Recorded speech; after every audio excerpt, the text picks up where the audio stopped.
Muy buenos días. No cabe duda que el Evangelio siempre es una fuente de sabiduría y de paz.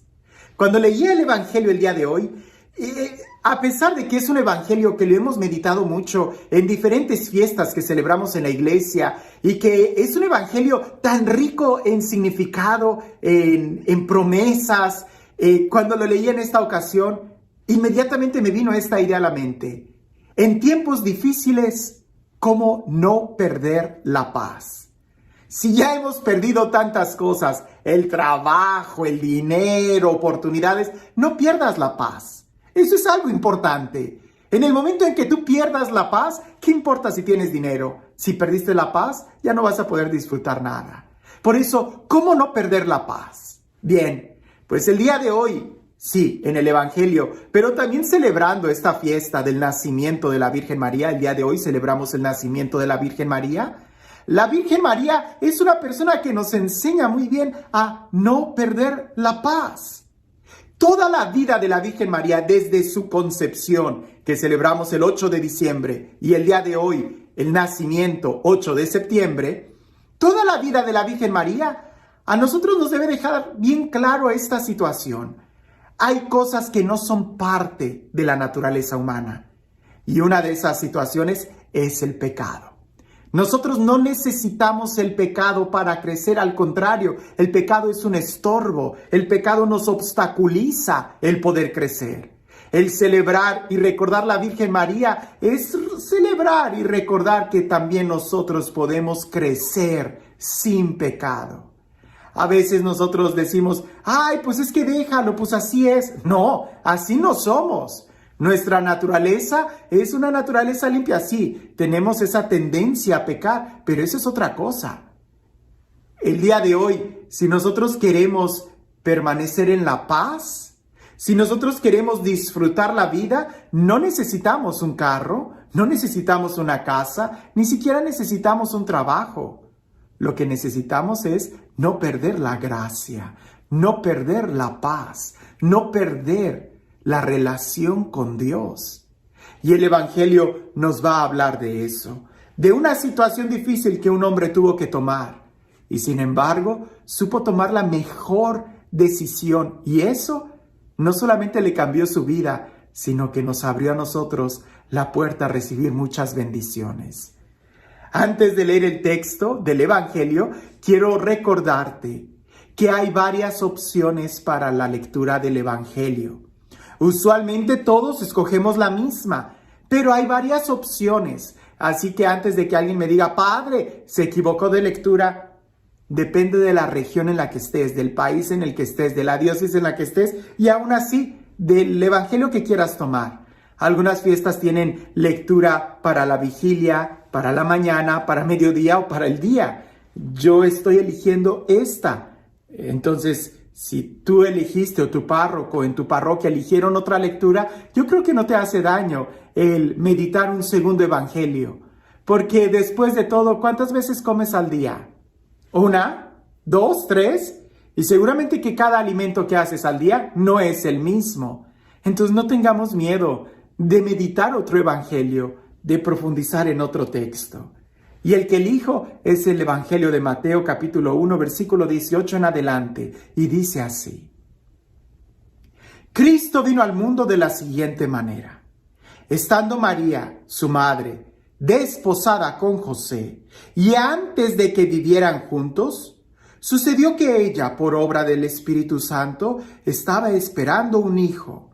José, su esposo, que era hombre justo, no queriendo ponerla en evidencia, pensó dejarla en secreto. Mientras pensaba estas cosas, un ángel del Señor le dijo en sueños, José, hijo de David, no dudes en recibir en tu casa a María, tu esposa, porque ella ha concebido por obra del Espíritu Santo. Dará a luz un hijo y tú le pondrás el nombre de Jesús, porque él salvará a su pueblo de sus pecados. Todo esto sucedió para que se cumpliera lo que había dicho el Señor por boca del profeta Isaías.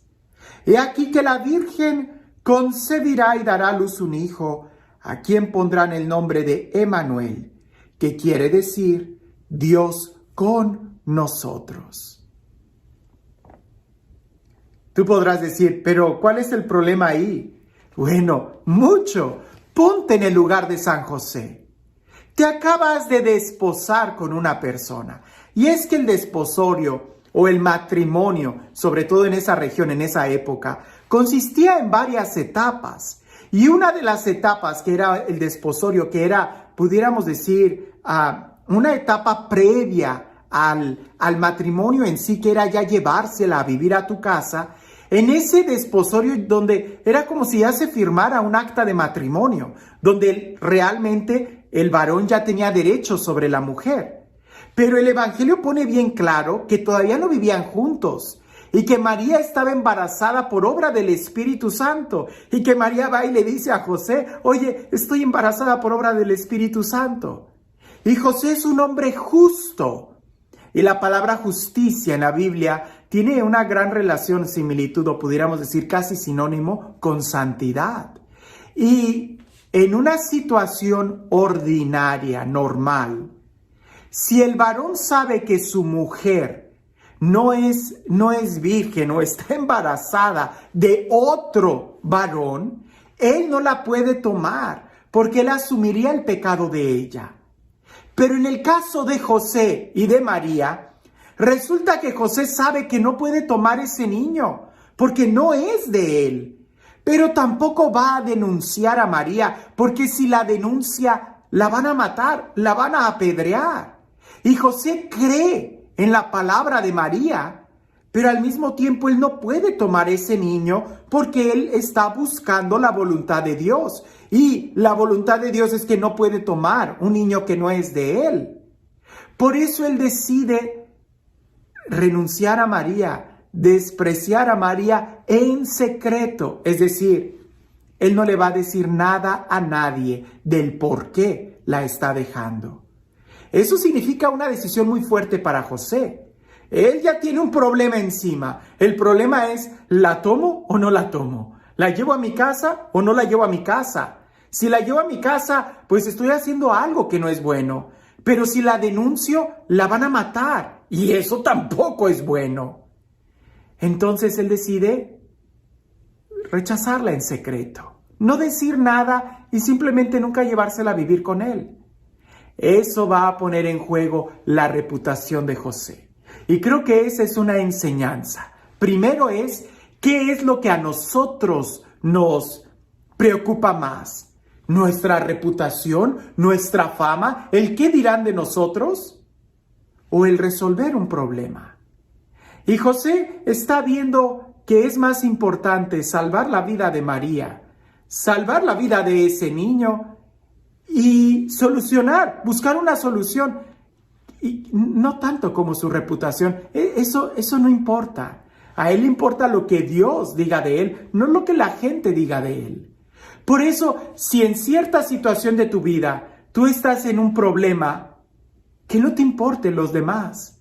Primero busca tu corazón. Si ya perdiste tu trabajo, si ya perdiste tu dinero, si ya perdiste, qué sé yo, un carro, no pierdas la paz. Porque perder la paz es una decisión propia.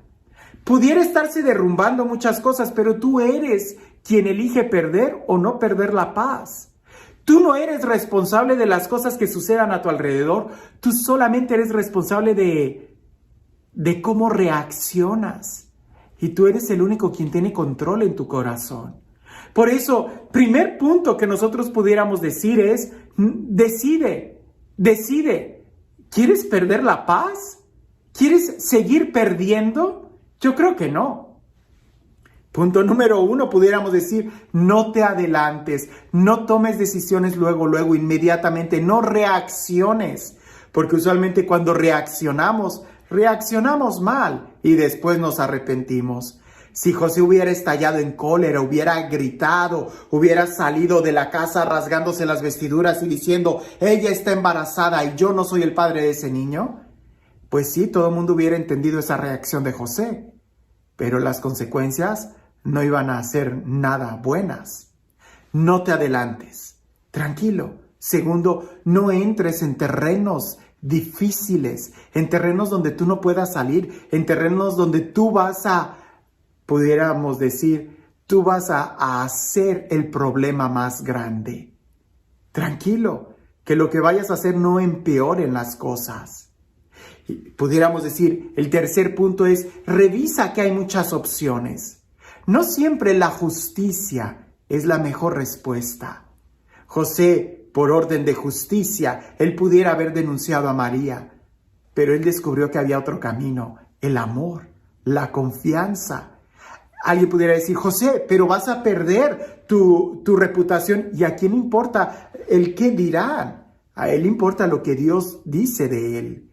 Y es precisamente esa actitud, el buscar la voz de Dios, lo que hace que José tenga una revelación muy profunda.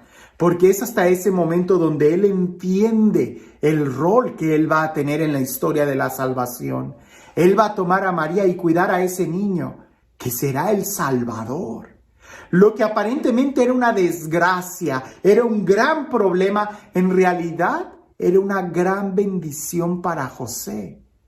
Pero si nosotros reaccionamos mal, vamos a terminar ensuciando grandes bendiciones para nuestra vida, o vamos a terminar aniquilando esas oportunidades y bendiciones que tenemos para nosotros.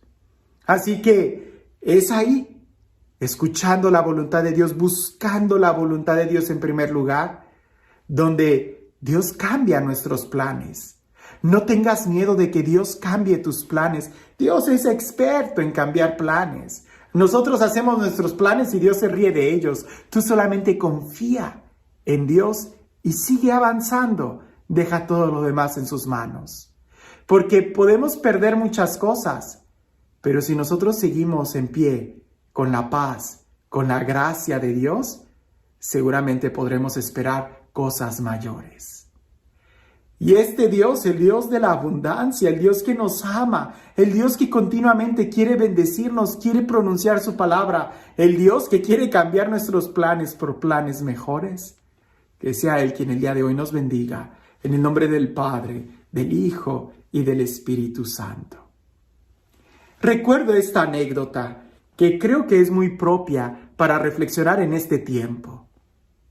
Dicen que esto es un cuento. Esto sucedió allá en Europa cuando la peste negra estaba azotando mucho.